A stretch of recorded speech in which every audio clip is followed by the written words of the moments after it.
7 de la mañana, 39 minutos. Vamos a cambiar de panorama. Por un ratito vamos a dejar de pensar en la selección y vamos a reflexionar sobre la campaña de prevención respecto al dengue, sobre todo en nuestra provincia, en la zona de los valles, en las zonas de la Yunga, donde la humedad en esta época estival y de cambios repentinos de tiempo complica la aparición del dengue. Por eso en esta mañana nos visita el doctor Gustavo Echenique, matrícula provincial 2929. Doctor, buen día, bienvenida de 7 a 9. Buen día, gracias por la invitación. Refresquemos conceptos en esta mañana. ¿Qué es el dengue y cómo es el modo de contagio? Bueno, el dengue es una enfermedad viral transmitida por un mosquito que es el Aedes aegypti, que ya lo harto conocido, pero este mosquito tiene la capacidad de transmitir no solamente dengue, sino otras patologías, como ser fiebre amarilla, chikungunya, zika, y entonces es un vector, y a esto va la charla de hoy, la entrevista de hoy, que básicamente la prevención es evitar la picadura o evitar o combatir al vector, que es el mosquito. No olvidemos que Jujuy también tiene otras patologías transmitidas por vectores, como ser el paludismo, que en este caso el mosquito vector es el anófeles, es otro tipo de variedad. Y hay otros tipos de enfermedades también que inclusive se detectaron en algún momento en Jujuy, como encefalitis de San Luis, que es transmitida por el mosquito domiciliario, el Culex. Entonces, cuando hablamos de vectores, hablamos de transmisores o potenciales transmisores de enfermedades.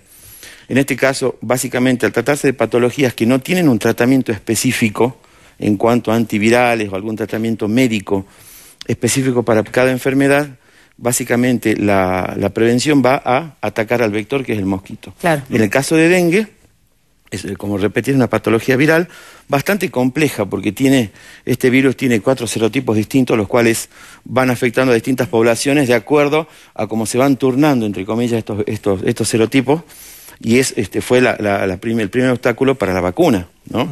En este caso, una vez que es transmitido este virus, luego que pasa un periodo de incubación de 7 días aproximadamente, comienzan los síntomas.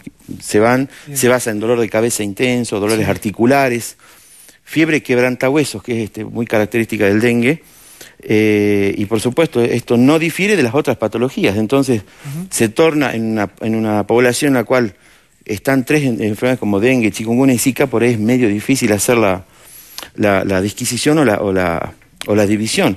Lo mismo pasa con otras patologías gripales, que pueden simular perfectamente un dengue. Y no olvidar tampoco de que el ciclo de incubación en el mosquito también es de 7 días. Claro. Y el cuadro clínico dura 7 días. Entonces, cuando damos las conferencias o las charlas, por lo general le digo a los pacientes o a la población a la que nos dirigimos, no olvidarnos las reglas del 7.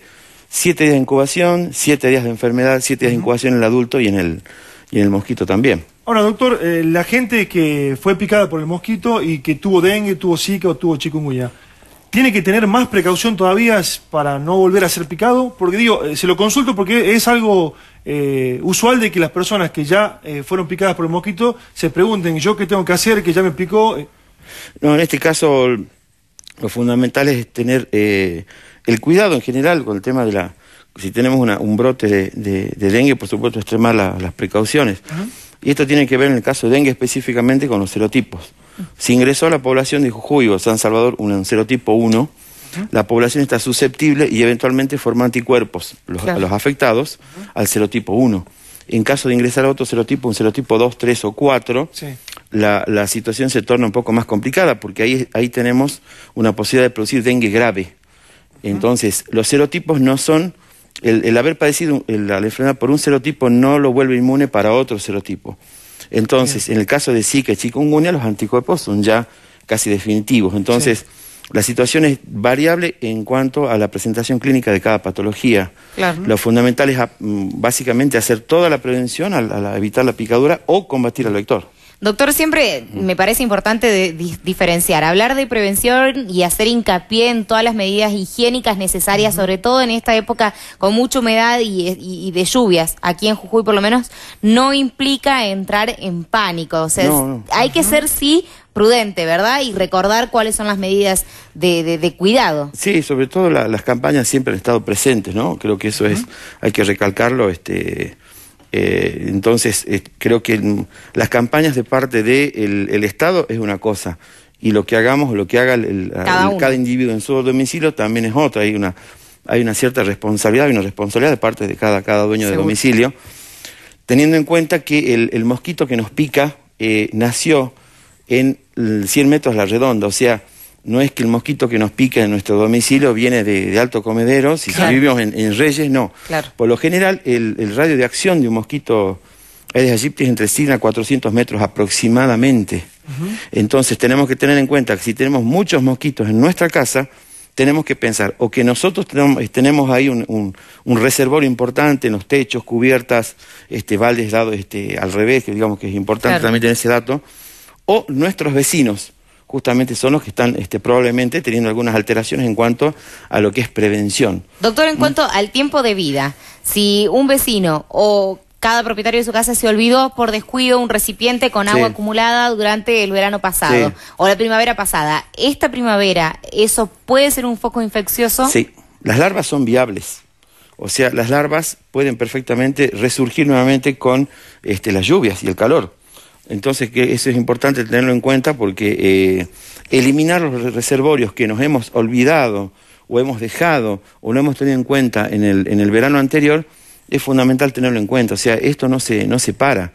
Entonces, no es que por el invierno no creció más la larva, se paraliza, pero nuevamente, justamente puede ser perfectamente viales las larvas. Entonces, no nos olvidemos que hoy por hoy, yo estaba leyendo anoche algunas estadísticas nuevas con respecto a lo que es dengue y en comparación con lo que eran previo a los años 70. Claro. En los años 70, solamente 9 países habían notificado casos de dengue grave. A partir, y estamos hablando ya 10 o 15 años después, más de 100 países notificaron la situación de casos de dengue grave. Entonces, hoy por hoy, 3.900 millones de personas están expuestas a padecer dengue, cuando antes no sucedía eso. Entonces, creo que las campañas van básicamente a atacar al vector, cosa que se hizo anteriormente en las campañas contra malaria. Claro. Entonces creo que es importante que la población tenga en cuenta estas precauciones, porque podemos evitar complicaciones. Gracias a Dios no hubo casos dengue grave en nuestra hasta ahora. Convengamos, doctor, que no hemos tenido casi frío este año, no hemos tenido invierno, es decir, que las campañas de prevención contra el dengue han sido constantes, han sido todo el año. Lamentablemente, y lo charlamos recién fuera de cámara, las personas por ahí comienzan a alarmarse cuando llega el verano, pero no debería ser así, ¿no? No, por supuesto, y convengamos algo, creo que son datos muy importantes para que nuestra población lo sepa. No todos los infectados por la patología de dengue expresan los síntomas. Solamente un 20% de los pacientes que padecen o que ingresa el virus van a tener la sintomatología. ¿Podemos recordar cuáles son los síntomas, doctor, a tener en cuenta, o por lo menos los de alerta? Se parece mucho a una gripe. Bien. Porque salvo el componente respiratorio, los síntomas son dolor de cabeza muy intenso, una fiebre muy alta, que es muy característica de los cuadros virales, dolores articulares muy severos, dolor retroorbicular, o sea, un dolor en los ojos. Exactamente, por detrás de los ojos, como para que la gente lo entienda. Y hay un tipo de dolor muy específico que por eso años antes se le decía fiebre dandy al dengue, porque producía un dolor a nivel de la columna y sobre todo a nivel de las caderas, que hacía que la persona se incline hacia atrás y pareciera un dandy al caminar, justamente porque era una forma del cuerpo de minimizar el dolor. Entonces no nos olvidemos, fiebre alta, dolor de cabeza, dolor detrás de los ojos, y lo que dice el paciente por lo general es que es un cuadro que empezó en forma brusca. Esto es muy característico de los cuadros virales. De un día para el otro el paciente comienza con los síntomas. Y no olvidarnos que solamente un 20%, o sea que 80% de las personas que han sido infectadas por dengue pueden presentar un síntoma muy leve o puede inclusive no presentar sintomatología que no los excluye de ser transmisores de la enfermedad. Claro. A diferencia de Zika y chikungunya, en el cual el porcentaje se invierte. 20% de las personas que no tienen síntomas y 80% sí. Y esto va de la mano de la respuesta inmune. Yo lo dije en una nota anterior, que la respuesta inmune hoy es mucho más tenida en cuenta en infectología porque el tipo de respuesta que el organismo genera, gracias por la... genera a la acción de un determinado germen, o un virus o una bacteria, va a depender los síntomas muchas veces. Claro. Entonces esto es importante en dengue sobre todo. Doctor, recordarle a la gente cuáles son las precauciones que hay que tener en la casa y pedirle también por favor a la gente que no espere que llegue el agente sanitario o que llegue el agente de sanidad para hacer la campaña de prevención, sino que ya solo en su casa, si ve agua acumulado o algo, tirarla, ¿no? Floreros, ¿cuáles son? Básicamente, ya lo habíamos, inclusive en los cementerios, se comenzó a cambiar mucho las conductas de evitar dejar las flores con agua en los receptores, en los reservorios, utilizar arena solamente. En nuestros domicilios es fundamental ir al fondo, sabemos muy bien, vamos por la ruta y vemos muchas casas que tienen baldes, cámaras cubiertas arriba, y eso no es lo correcto, porque son potenciales reservorios de mosquitos. ¿Cuánto es el tiempo de vida de un mosquito Aedes aegypti? Aproximadamente 30 días. En las épocas de verano y con las lluvias se prolonga hasta inclusive 45 días.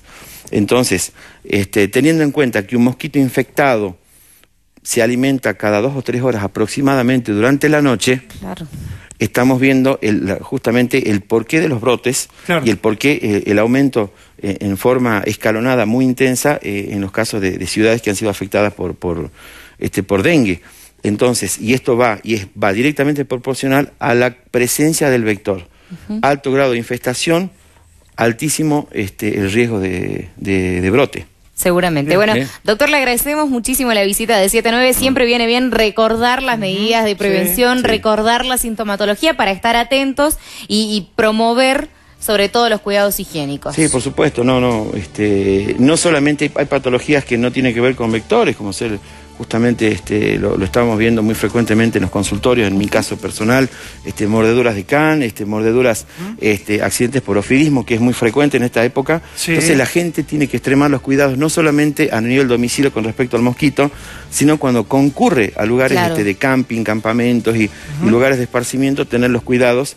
Y sobre todo leer un poco como para evitar tener accidentes.